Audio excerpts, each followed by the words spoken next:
సుబ్బు, జరగని పెళ్లికి మనం జరుపుతున్న 10వ వార్షికోత్సవం. ఇదంతా మనకు అవసరమా సానియమ్మ?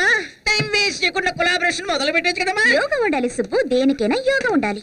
ఏమే మన పెళ్లి జరగడానికి మాలోకం గారు చెప్పిన ఐడియా విన్నావా? నేనేం చెప్పలేదు. చెప్పలేదా? నువ్వు చెప్పలేదు.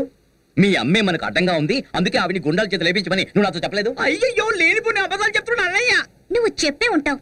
నువ్వు నా మొగుడు దొందుకు దొందే. అమ్మాయిలకి బీట్ కొట్టాలని ఏడిపించాలని సారిక అంటే ఇంకోసారి కాలేజ్ వైపుకి వచ్చావో నీకిక చెప్పు దెబ్బలే తగులుతాయి. కొంప ముంచింది. నాకు తెలియకుండా నువ్విప్పుడు వెళ్ళావురా? ఇంతకీ ఎవరమ్మాయి? అన్న ఊరికే చెప్తోంది. ఊరికేనా? వీడు కన్నేసింది హోమియో డాక్టర్ కూతురికి. ఓహో, ఆ తెల్లమ్మయ్యా. అన్నట్టు ఆవిడకు అక్క కూడా ఉండాలిగా. ఏం పేరు? సారికానా? బొండం. అది ఆవిడ cousin, basket ball player. Okay, ఆ బొండం పేరేంటి? సారికానా? చంపేసావన్నా. ఆ సారికాదు ఈ సారికాదు ఒక ఊరు కాదు. కరెక్ట్ గా చెప్పావురా. ఏం పేరు అది?